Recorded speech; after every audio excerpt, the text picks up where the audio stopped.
Hello, Daniel. Hello, Adam. How are you doing today? Doing okay.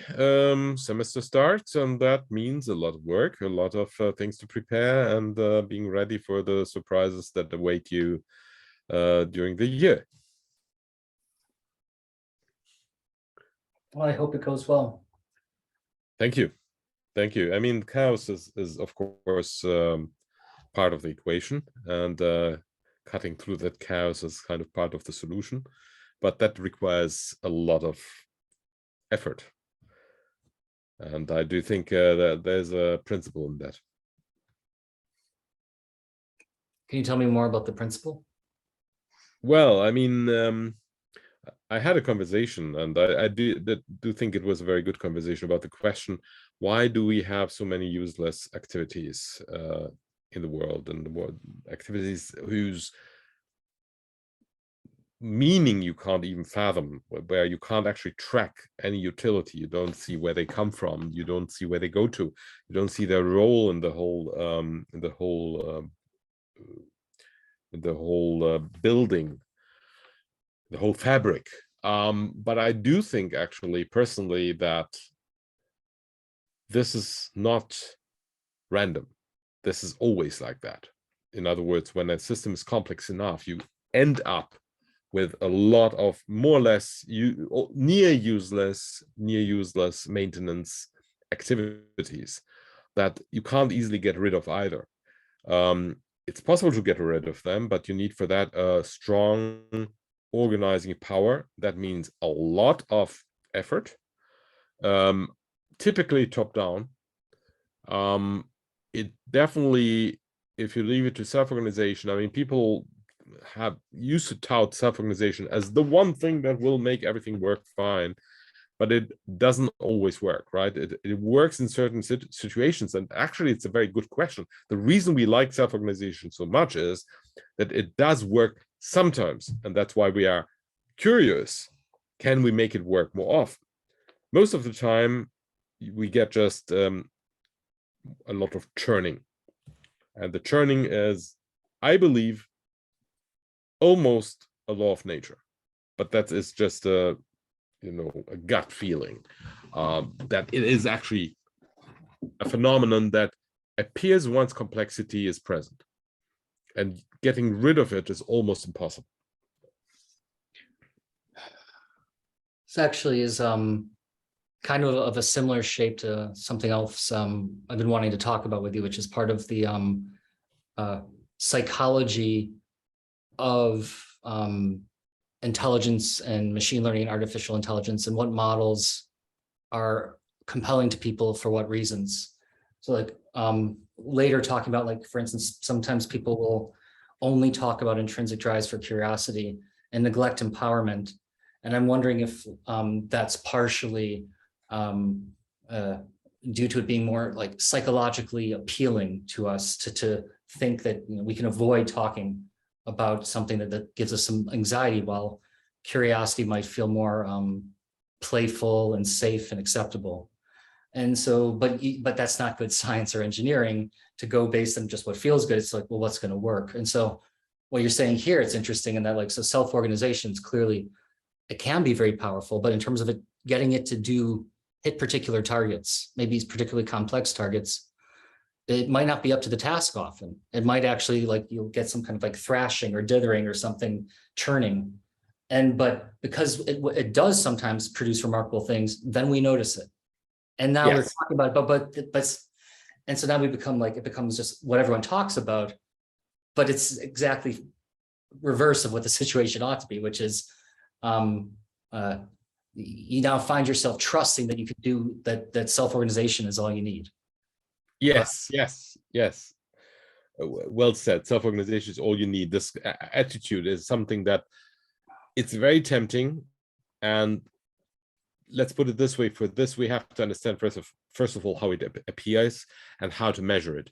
And I do think actually it does not appear always.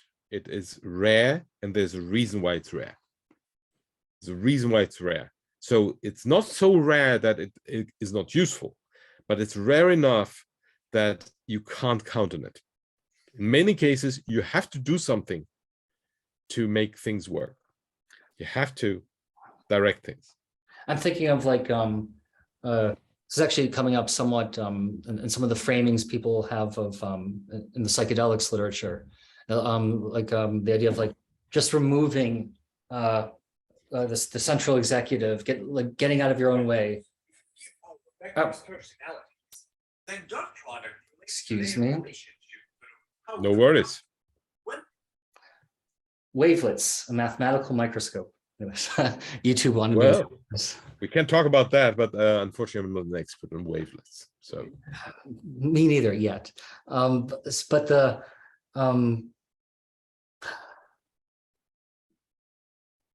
but this idea that you just remove centralized control processes and then everything just flows harmoniously.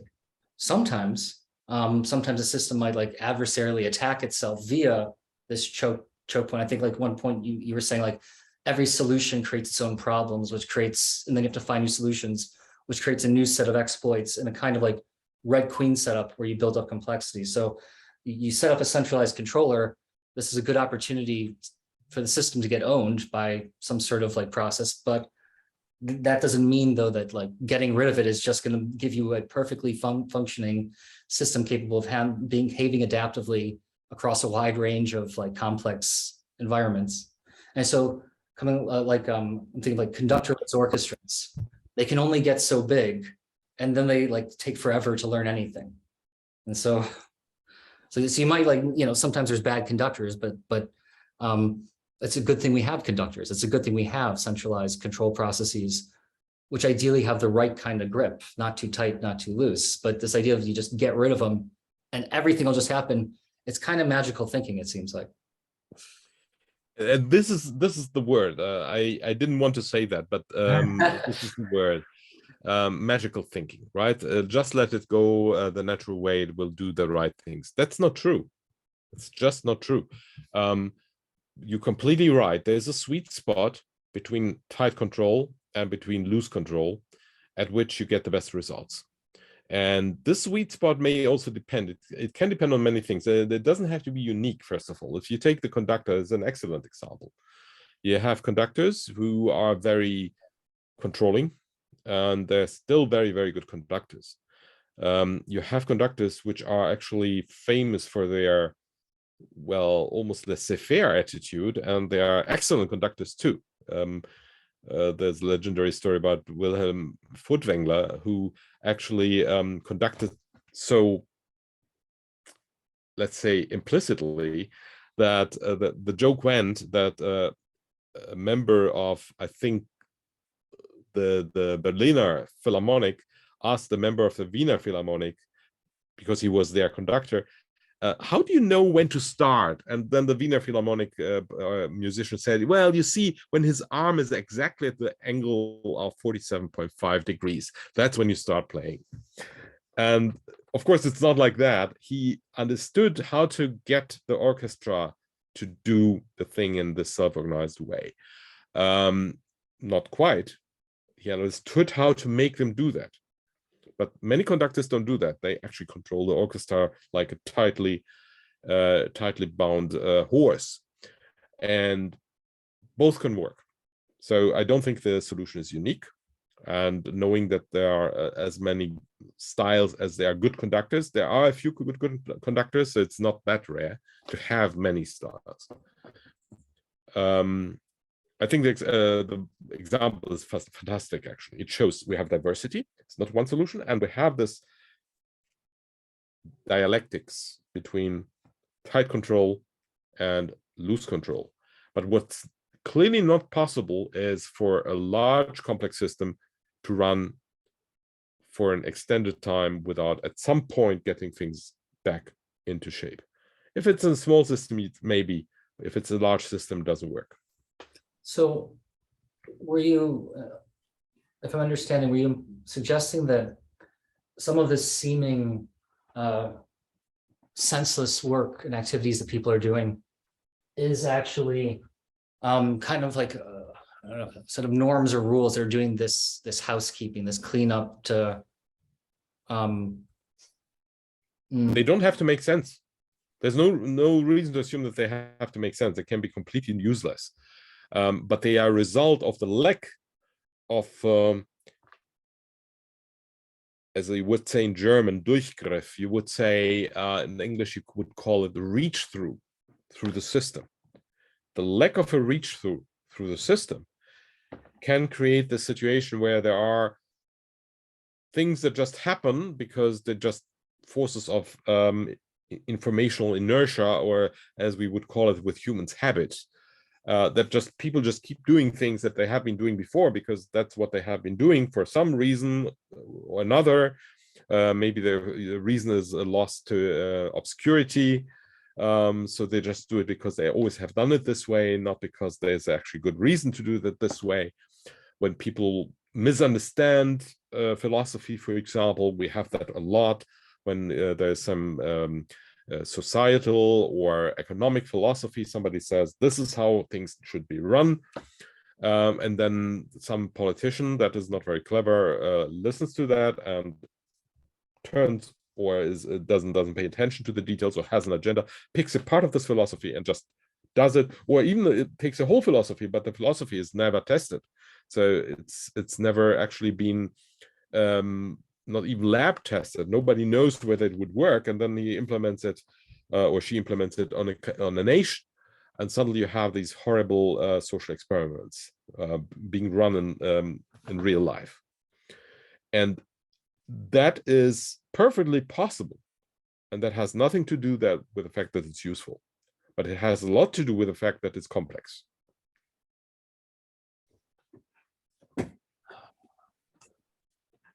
I wonder if there's some. So I'm thinking like of it, like maybe like a useful example. I don't know if this would be a useful example, but like something like I don't know, in the Soviet Union, like certain sorts of like black market trade, like popping up to try to make up for the like inefficiencies of the distribution system, and actually the inability to handle like the central planning calculation problem.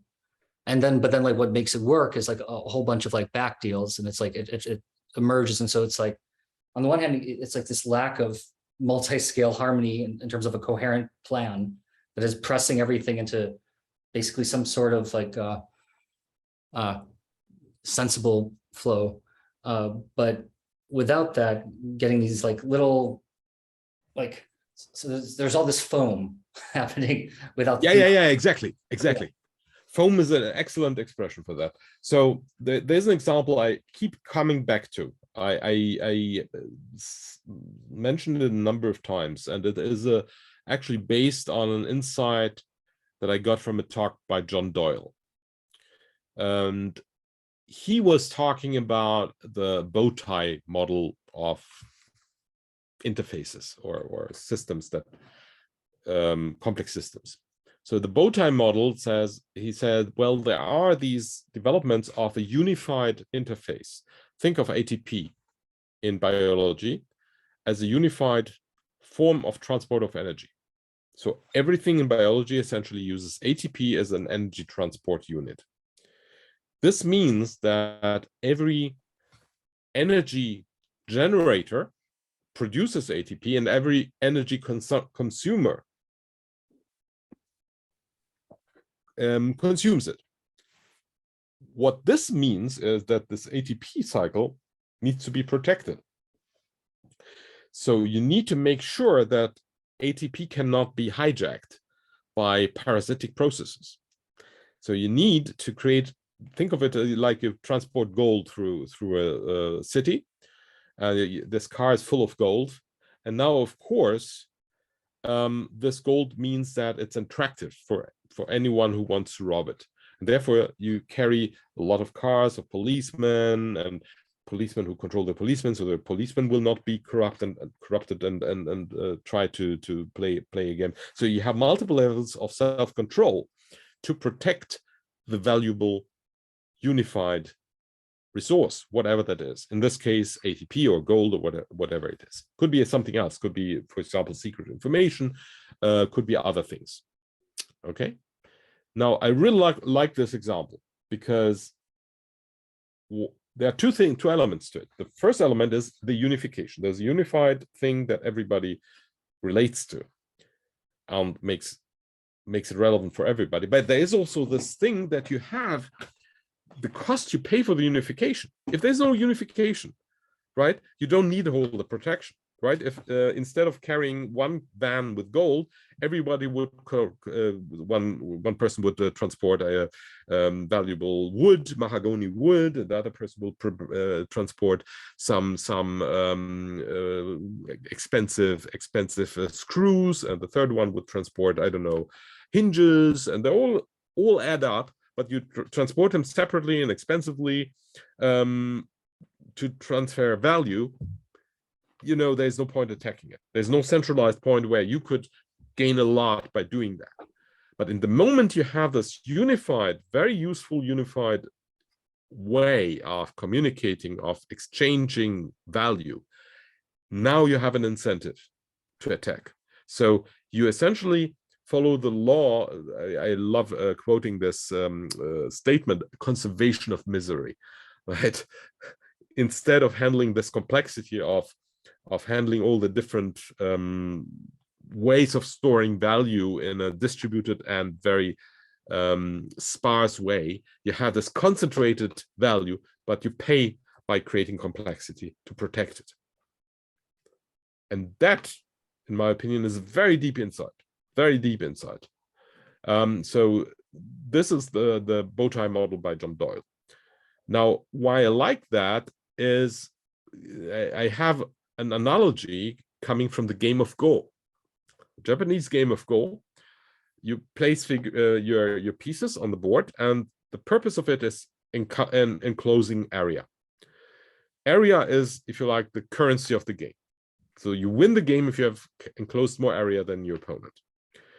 And it's very interesting. This game is a fantastic example for this, because when you try to enclose a big area, think of a big valuable gold transport or ATP, that is prone to parasitism. Prone that the opponent will actually go there and create its bubbles, its soap bubbles, and try to create a so-called living group inside your big area. So you essentially have ground, you have more to defend. Sorry? You've claimed more ground, but you have more points of it that you can be attacked on. You have more to defend, and you're more. It's harder to defend. You're now vulnerable. You created vulnerability.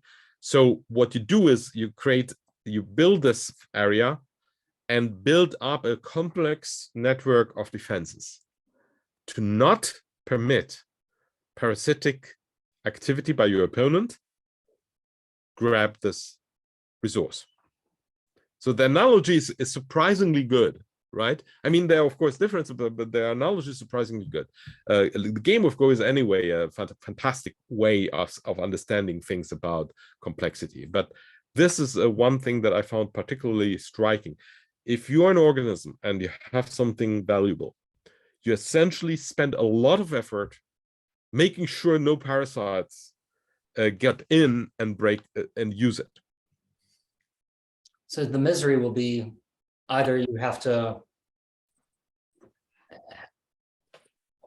you have a more complex task of holding yourself together as a system and coordinating, or rather, if you're both not leveraging some synergies and gains from trade from like specialist systems brought together into a more cohesive whole, if things are more fragmented and there's more to manage.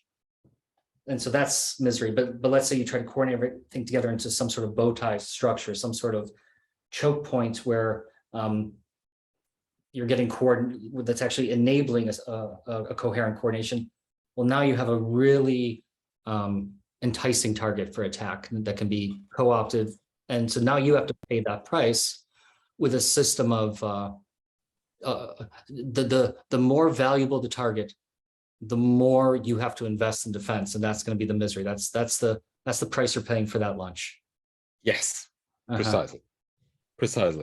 The coherent target, the well-structured, well-organized system is a perfect target for the manipulation. You And talk about, yeah. yeah, Oh, just you talk about like building up defenses as you're uh concentrating, like every solution causing its own problems. And it's, but this seems like I guess I'm starting, I'm wondering like you know, applying this like models of like governments, models of individuals, and like so like and when you would want what kinds of centralized control, like so for instance, like it seems like a lot of sensibilities are like people very much so because the stakes are viewed as high, there's a lot of pressure for centralized control at the level of governance often. But at the same time, this creates like juicy targets. Like, so like, let's say like you have yes, like, so you have a people who knows how to take care of each other. There's this like rich system of relations for them. They can be mobilized when needed into a military, there's social safety nets. And you now have a perfect target for another nation to want to come in because you've already domesticated that people. You already have like a set yes, of, you have the reach throughout that system. If they were yes. just like a bunch of tribes, they would be leaving opportunities for coordination on the table. They would be, but they might be less likely to be attacked in some ways. So it's like, because what's the point of like taking, I guess I like, think we're talking about here about subversive attacks. So less open attacks. Open attacks are actually easy to see, easy to coordinate against. So I mean, one of the big people always tout nationalism as a negative thing, but I would like to view it more neutrally. Nationalism was a way of creating identity and avoiding, you know, turning institutions against yourself. So it was actually a very good idea to say, okay, if I take over a country, they will not work for me, right? You can't just take it over.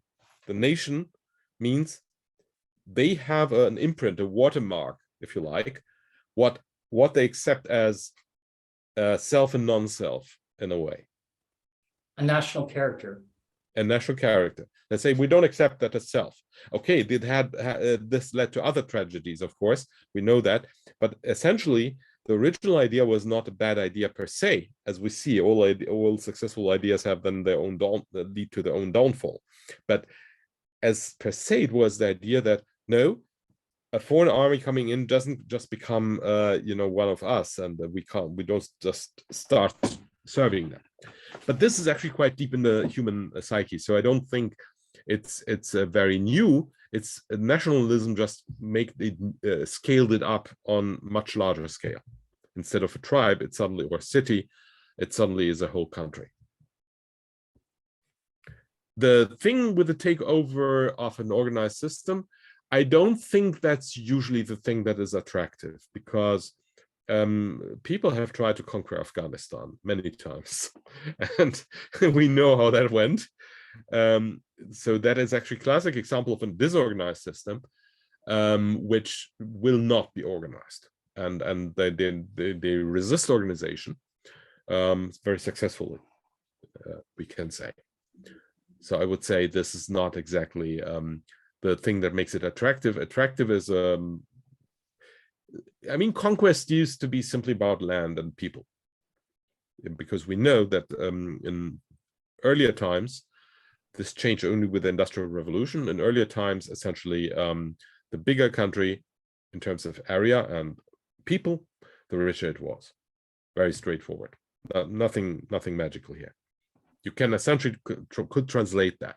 If you look at essentially the richest countries in the world, there's a nice video showing the biggest world economies in the world since the Roman times. And in Roman times, it was essentially China and Rome.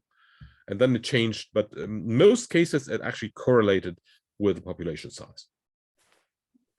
So conquering was just interest of pure resource. Was no subtlety there. What is subtle is getting control in a country, in an existing system, when you are not seen as non-self. When you're not seen as non-self, that's the interesting part. So getting usurpation of power. that is basically turning your system, member of the system that attacks the weaknesses of the system for its own gain. Julius Caesar, Augustus, Sulla in Rome, for example, but many other examples, of course. Every time you have somebody who's coming out of the system, for example, doesn't have to come out of the system, but uses the system to find a keyhole through which it can control the rest of the organization. Parasitism. If you have, for example, people who steal money from banks, whether by robbing them or whether by more subtle ways. People who use the financial system for the advantage, doesn't have to be criminal. It might be even perfectly legal. Might be in some cases be legal and ethical, in other cases legal and not really ethical, but still legal. So this is also a possibility. So like different kinds of parasitism. So it's like you've amassed a lot of if you're a good multicellular organism that's good at concentrating ATP in you, you're going to be a juicy target for parasites, or even in some cases like centralized controllers being targets, like ants being made to, so you have that nervous system that's controlling you. Now I'm going to take that and turn it against you for my ends. It's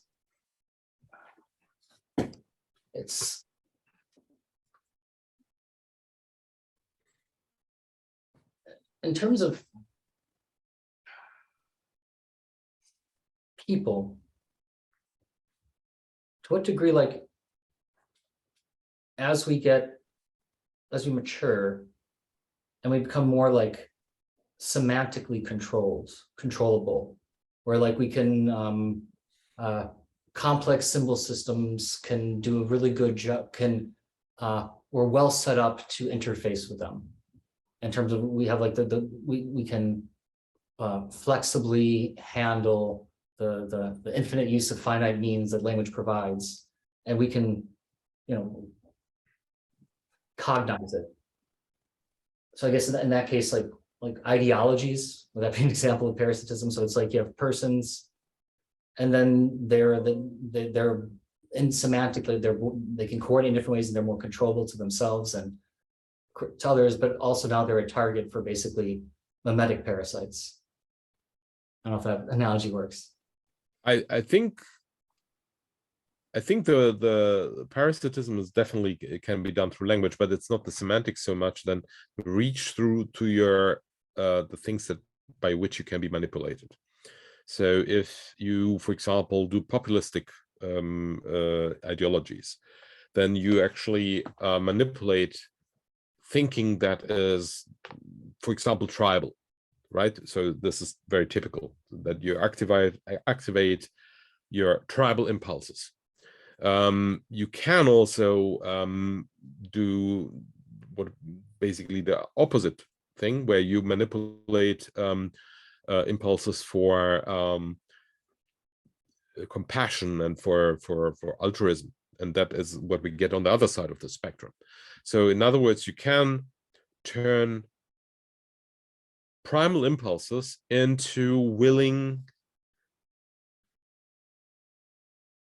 executors of a well-placed and well-spoken manipulator.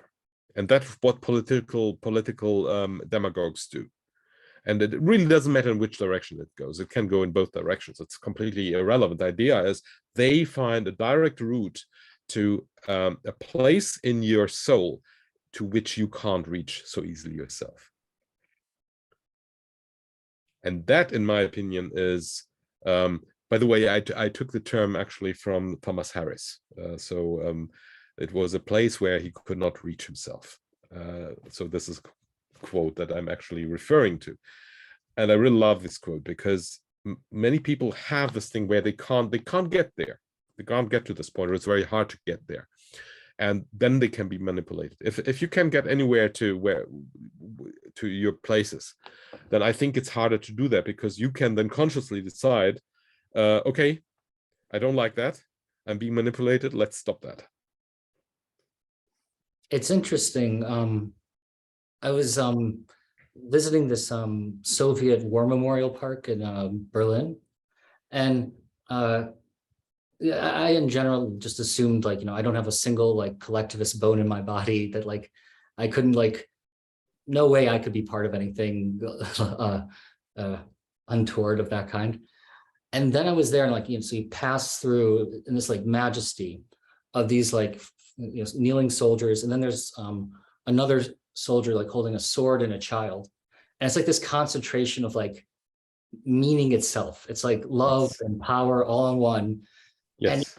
And it reached something in me, like the desire path was there. I had some reach to, just enough that was set up, but it's not easy for me to reach.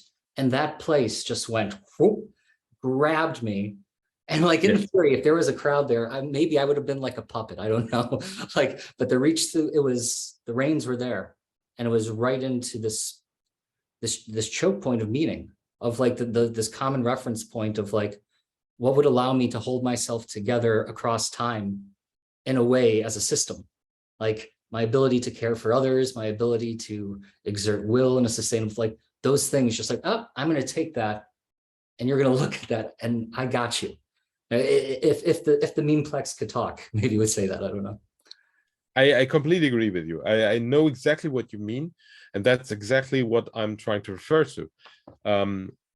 A friend of mine, he said he went to event where there was a choir of 30,000 people, and they sang, I don't remember what they sang, but you can imagine that if they sing something patriotic or grave or with majesty, I think people can go crazy if they don't have good control of themselves. They just can basically become bosons, become part of one big wave function, and become one with a whole.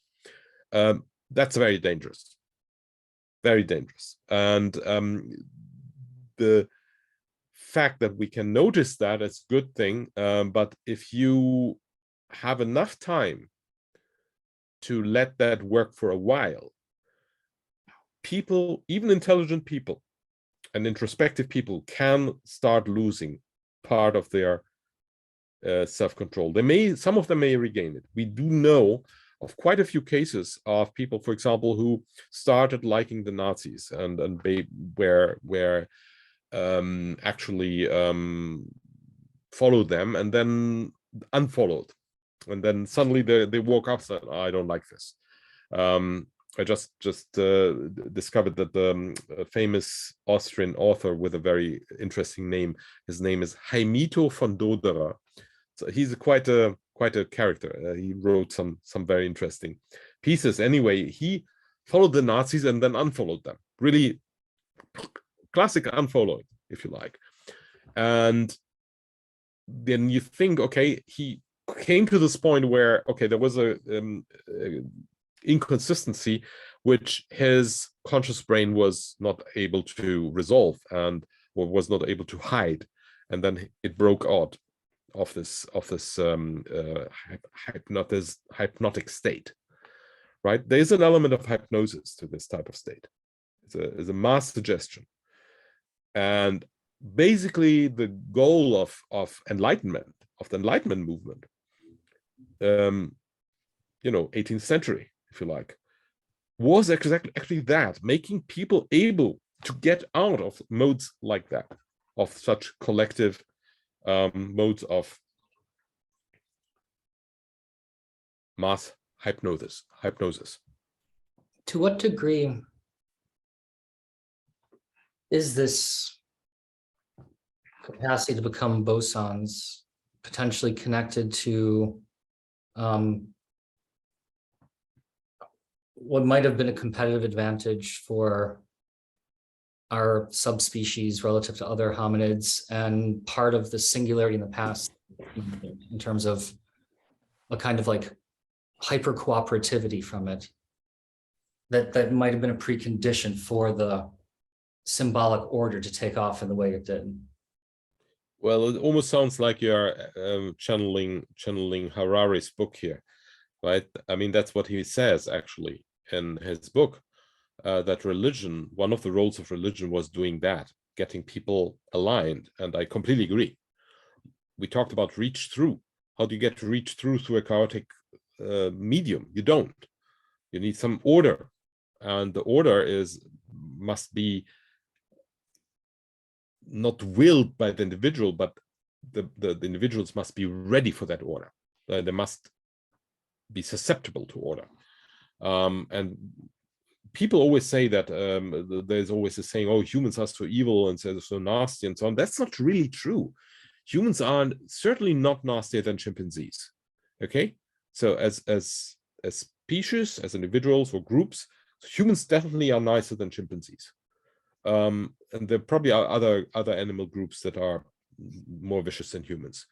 Doesn't mean that humans are inherently good. It just means that the problem with humans is that when they flip, then they can flip in masses, and that's what's really dangerous, right? And I completely agree with you that the susceptibility to order is something that probably was a huge advantage for us. And big question is really what made this susceptibility for order climb the last step and allow the emergence of a structured language.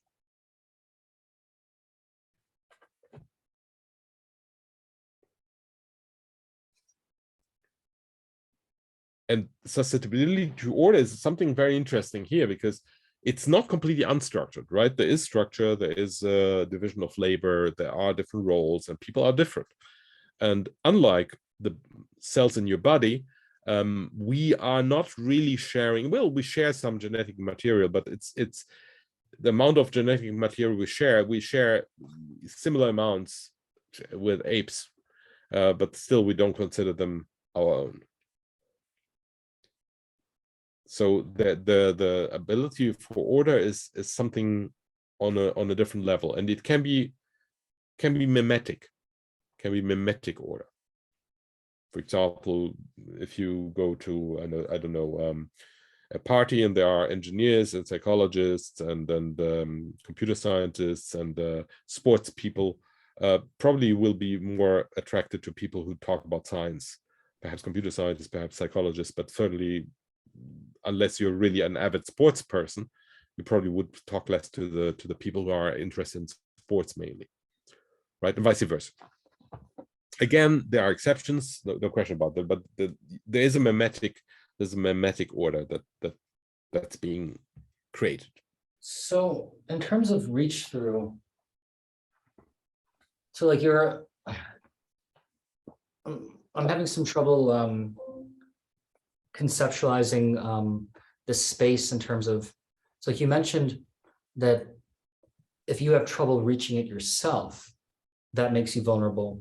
But there seems to be it seems like, I don't quite know the shape of the function, but it's like if you have, it's like your own reach through on the one hand can make you vulnerable by providing that juicy target, that choke points, like you are more of a effectively leverageable system. But there's also though a reach through where you become autonomous in a way that makes you resistant, where there's a kind of like your own endogenous meanings, your own kind of like sui generis of your own individuality could give you a resistance, a pushback from basically being enslaved into the broader like this manifold of transpersonal patternings things. Like you can push back, but it's that very,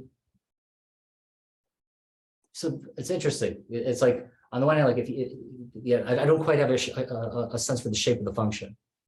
I mean, the thing that you here name is, of course, there's a difference between, well, not the difference, but there's reach through in the external world and reach through into the internal world. To be honest, it's an interesting mystery, but there's good reason why many philosophers said it's much harder to master yourself than master others, right? It's quite interesting that this is the case. But essentially, there are two types of reach through. Reach through the fact that you can make things happen in the real world. Reach through, you are a pharaoh and you order, build this pyramid, and then it's being built. And people do that because you have this reach through, you have this power to actually make that happen. The reach through is also one that depends on the context in your society. If you were, for example, today, prime minister in a democratic country, and you say, build a pyramid for me, people will just laugh at you and say, this guy lost his marbles, right? Nobody would do that. So you essentially depend on the context in which things happen. You can be the prime minister of a democratic country and start a war. Yes, you can do that. It's hard, but it's possible. So in other words, that is the external reach through. The internal reach through is a different one. You can be an externally powerful person, but still be vulnerable for the manipulation by, for example, clever advisors. So we can easily imagine a powerful king or a powerful ruler who has advisors who have their own agenda and basically make this person do what they have in mind. And in other words, the person doesn't actually do their own thing. They have reached through from themselves as a starting point, but they are only conduit. They're only conduits for somebody else. I was smiling partially because the idea is both threatening, and I have enough of a distance from it that the anxiety can come down. But also, I was thinking of just a sequitur, non sequitur, Lord of the Rings. Like, if your advisor is named Grima Wormtongue, maybe you should not trust them. Maybe they're kind of advertising that they're not the best advisor for you, and you might end up becoming an extension of their will. Of all the advisors I could choose, I will choose the one named Grima Wormtongue. But this, in terms of like positive reach through, so it seems like, or different forms of like what would make, how do I say this? So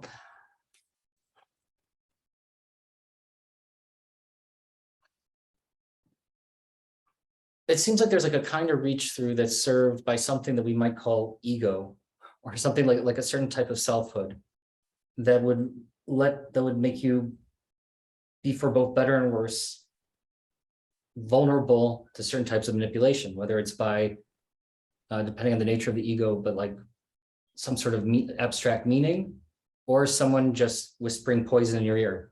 Like it makes you, like, there's something controllable there. I guess I'm also wondering in terms of like, just like on a more like also basal level, like,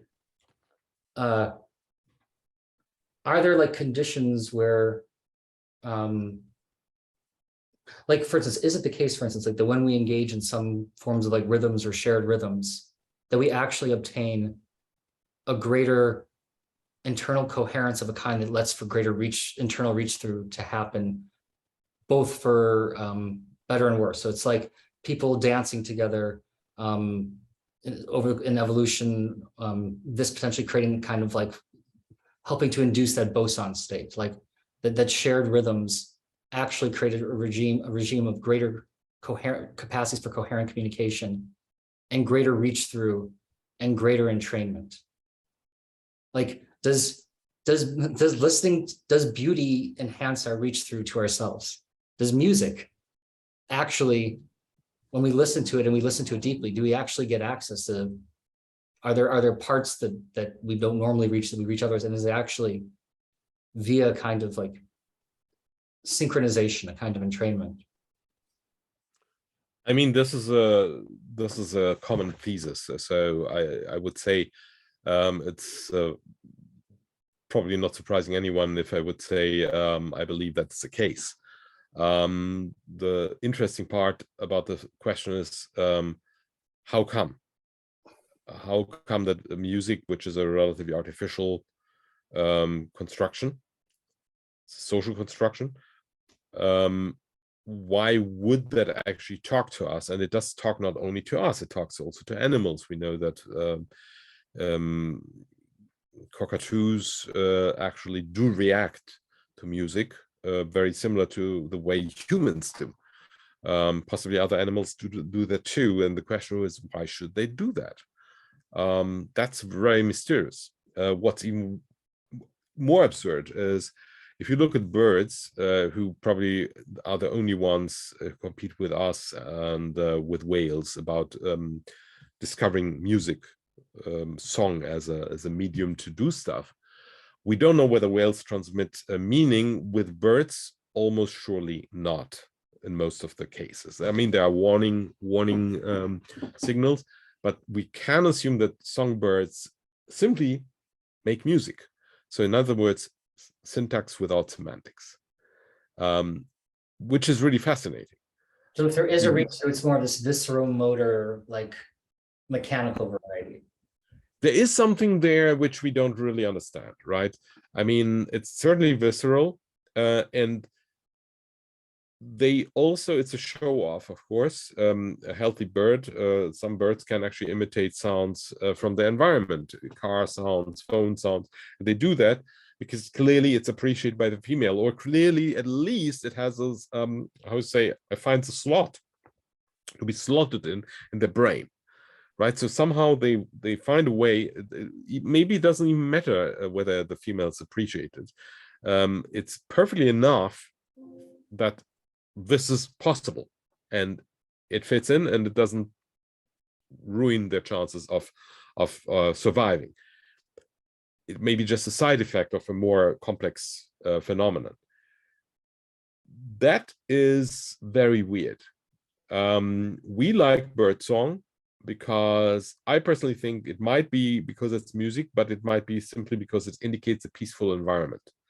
Because birds are early warning signs. If birds are away, or birds are fly away, or are nervous, it indicates the presence of a predator or some other unwanted effect, earthquake, or who knows.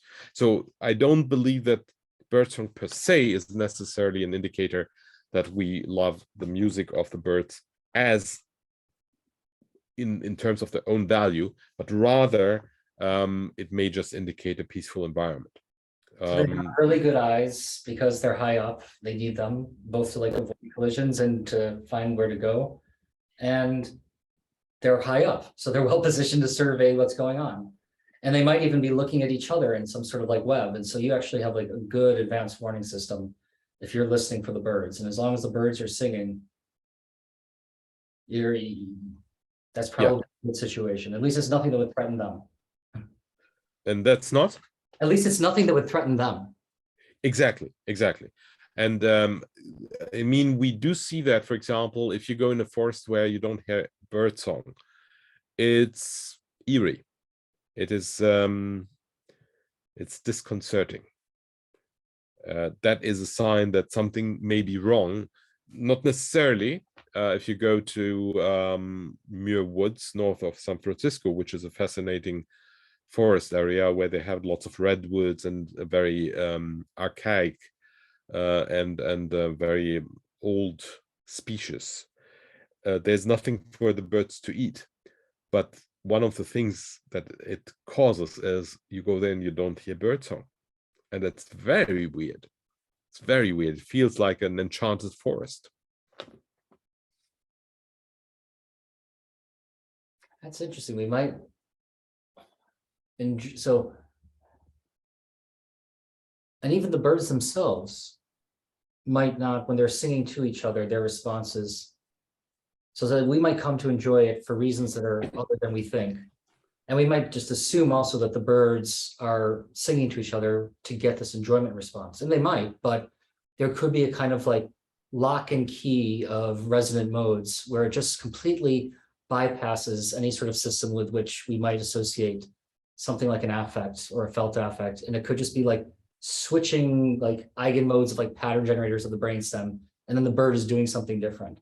And like, and that's enough. It's just, it was capable been training the system sufficiently to switch it to a different set of modes. And it could just bypass subjectivities completely. Interesting. And our own subjectivity for it, it's like we're not necessarily thinking when we hear birdsong like why we feel good. It's like, well, it's like we think we feel good because it's pretty, but it might be because we feel safe, and it might be because other things like and then maybe that then like kind of feeds back and like kind of like hybridizes with the sound and then infuses with some like of whatever we might call like pretty, like somehow we're both feeling a good feeling in our body while we're hearing it, and we're connecting these in some way, a kind of lightness. Maybe. Yeah. It gets its own dynamics. It suddenly detaches from the original purpose and becomes a value in itself. I think this is again an example for the piggyback effect we discussed, I think, in the past, where you have actually something that develops for one reason, then starts to basically branch off into other directions, and that's perfectly possible, right? That is unfortunately it's very hard to validate that, because for that you need a causal model, you need an interventional model, or a repeatable experiment, and that is very hard to do. So this is really very speculative. Maybe it's possible to do that for very, very specific issues, but in general I would say it's not trivial. Because you can't re-evolve birds or re-evolve birdsong. That's not entirely possible. We see the ready product, and now you say, okay, we like music, we like this, we like that. What you could do probably as in lieu of that is taking people who grew up with a certain musical tradition and see whether they can and how they start to like or not dislike music from a different tradition, and whether this works. That is one thing you could do in lieu of that. It's not perfect because it's you already have a musical tradition, and you may actually dislike it because it's not yours, or you may like it for the wrong reasons. But generally, I would say that's probably the closest you can come with humans.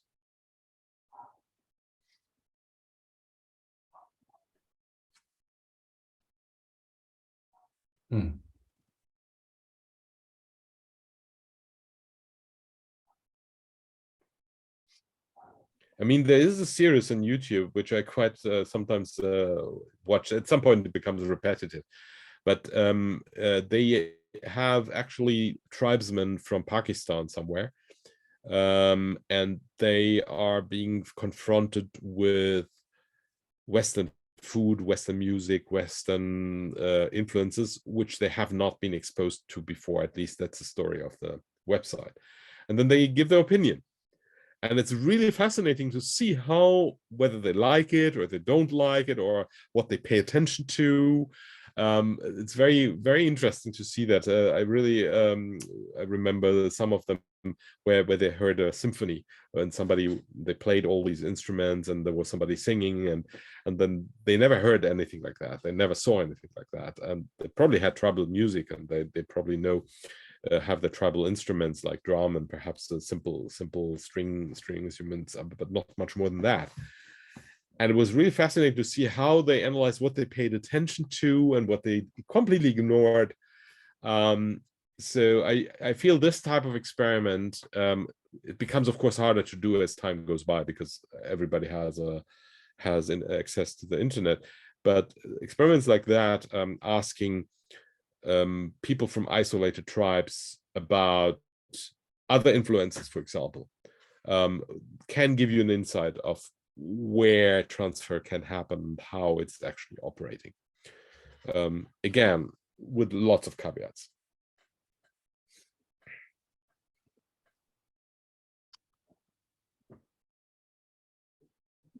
I wonder the extent to which, so yeah, I've been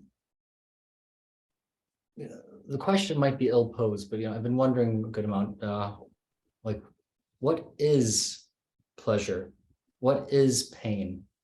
In terms of like both, there's like an overall like cybernetic significance, you can say, you can map it, but what it might be though for systems such as us, and why it would be that different experiences are given those valences. And so like one kind of connection, or like, or the feeling of the aesthetics, the feeling of beauty.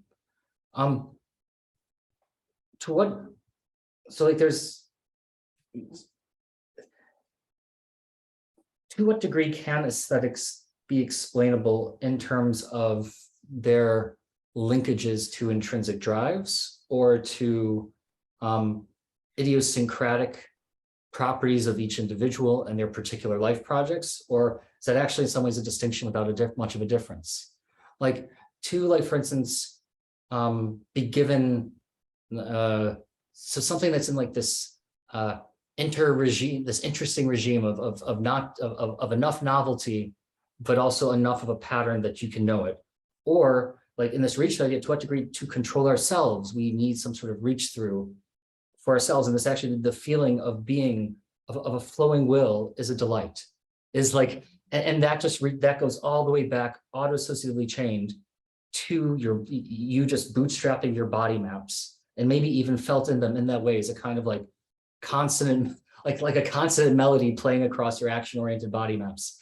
I don't know, but something like the feeling of coherent functioning just being a delight.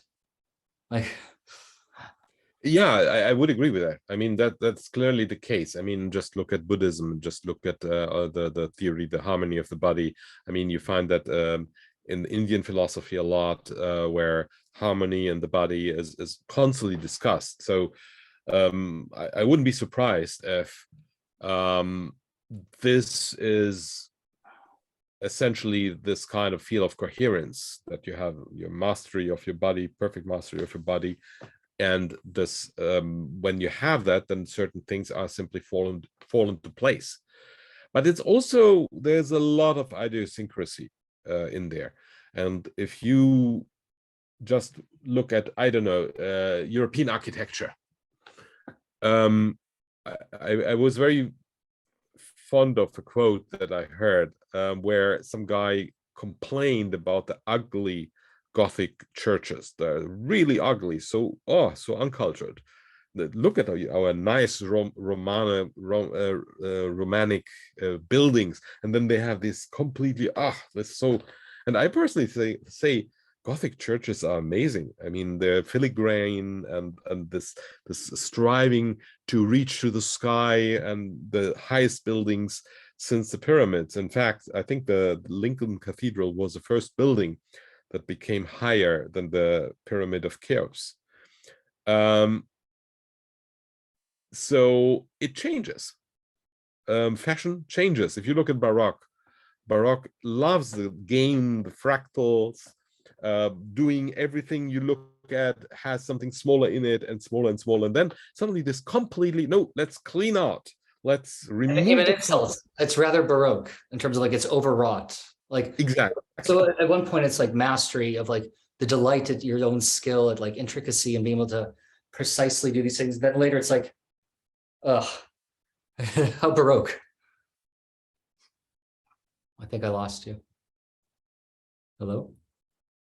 You're frozen. What I said was overly Baroque, I think. Yeah, I can change, switch network. Just a second. Give me a second. Sure. Will disappear for a few seconds, but hopefully I will be back.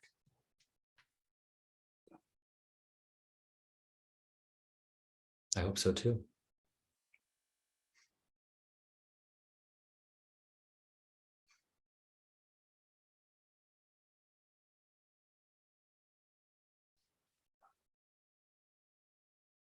Better? Excellent. Okay.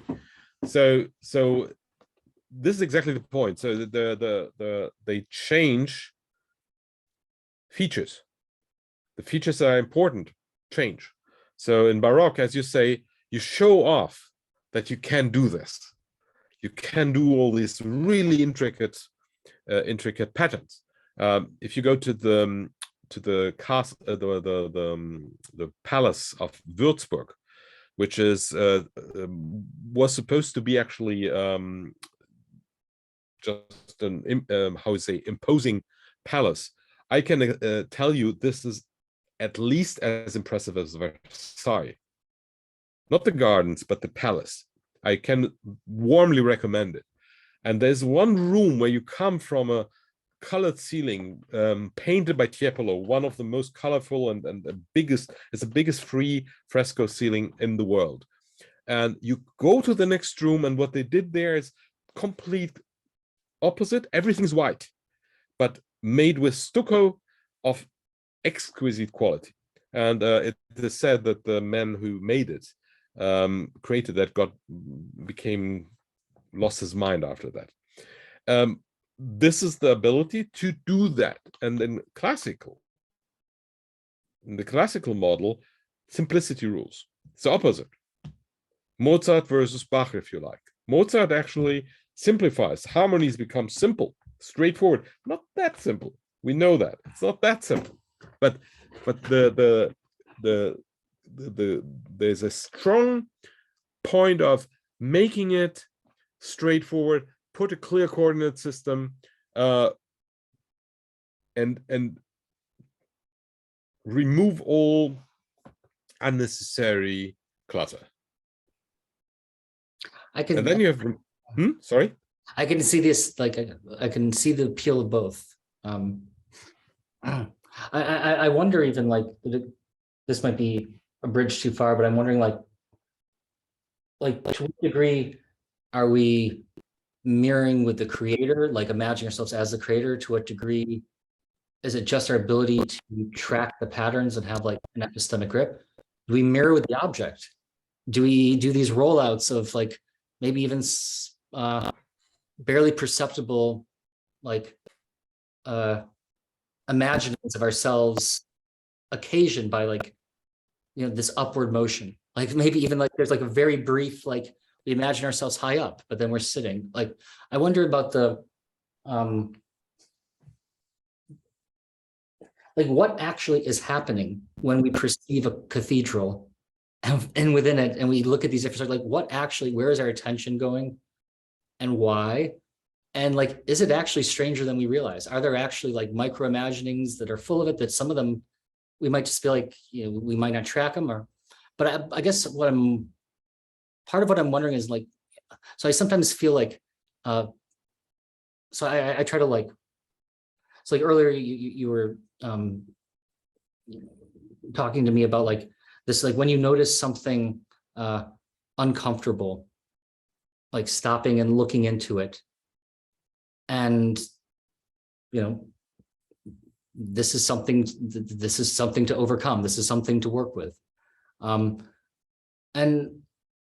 I think that's just part of like in this kind of line of questioning, like, I don't want to be insulting to anyone, but I feel like it's a little bit naive.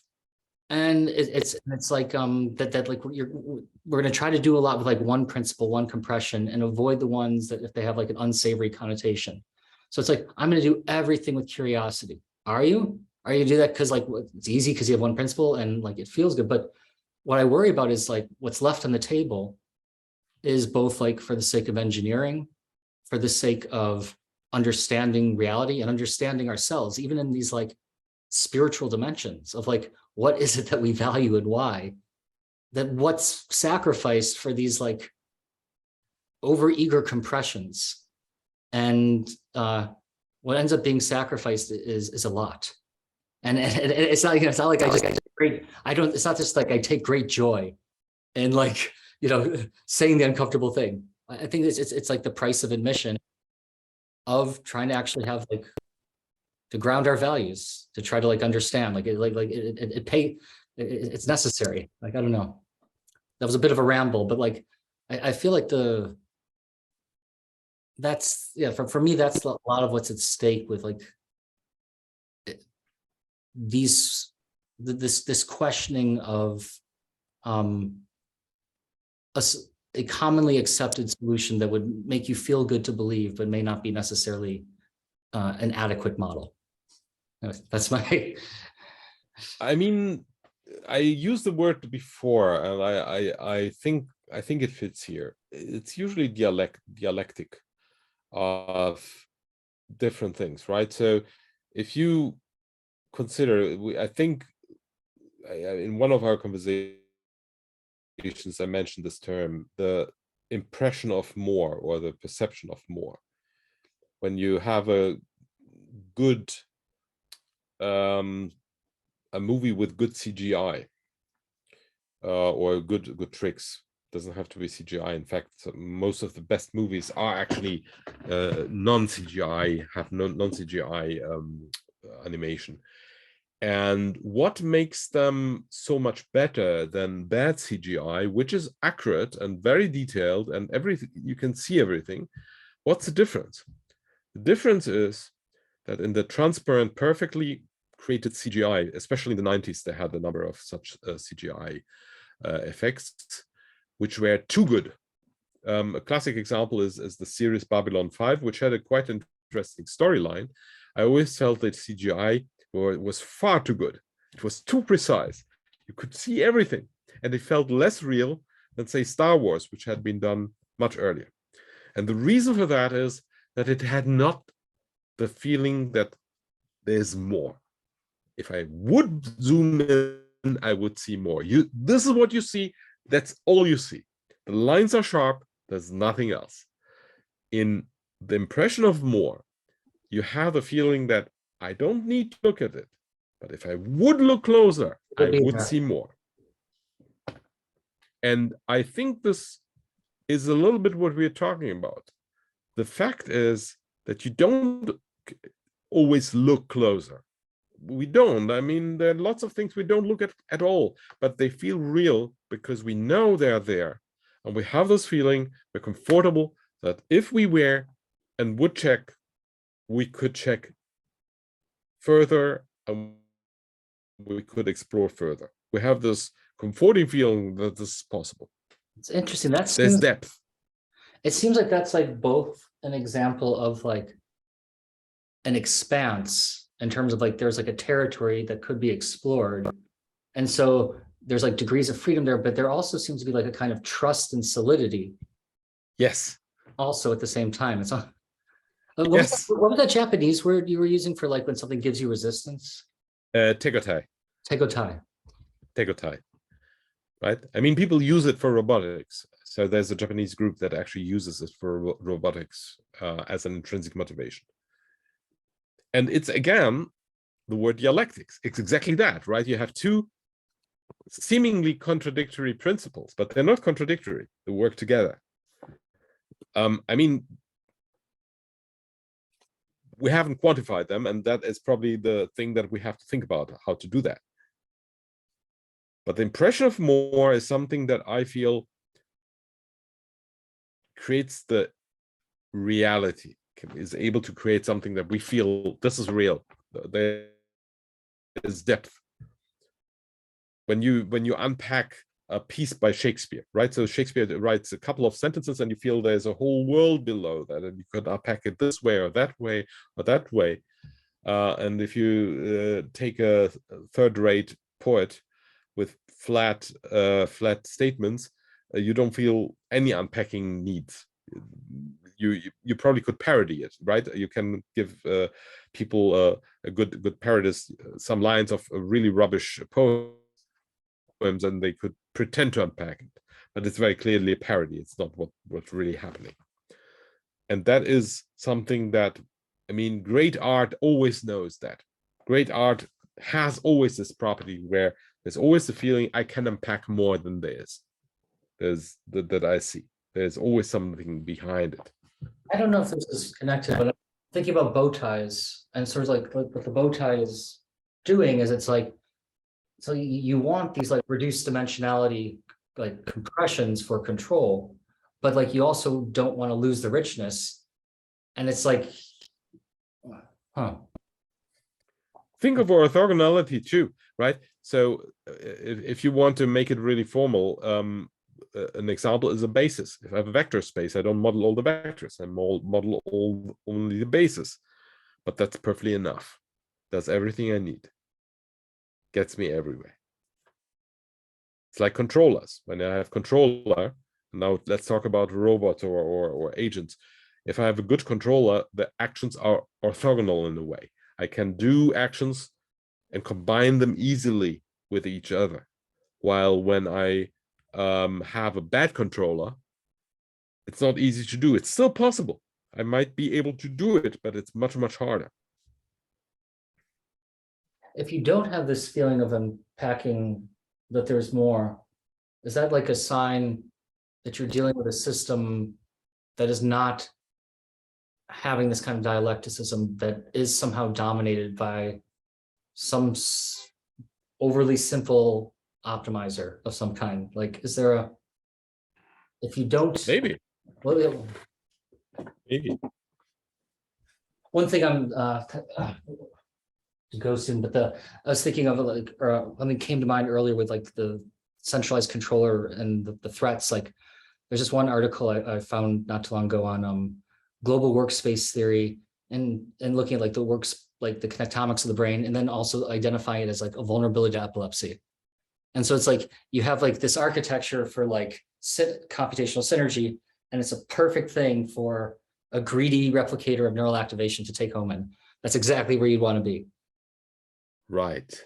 That's interesting. Can you send me the article? That would be really interesting to read. It fits perfectly the arguments we made. And it's a parasite that is not a living being. And it tends to work by low complexity modes. And that's part of why it's pathological. So as it collapses, it entrains you into a low complexity mode where nothing, your mind is no longer there. It's interesting. Yeah, exactly. That is absolutely fascinating. It fits exactly this view that what you want as the complexity both likes the simplicity of a unified coherent channel and dreads it. It is the way to make it vulnerable. It's a way to make it target for attack.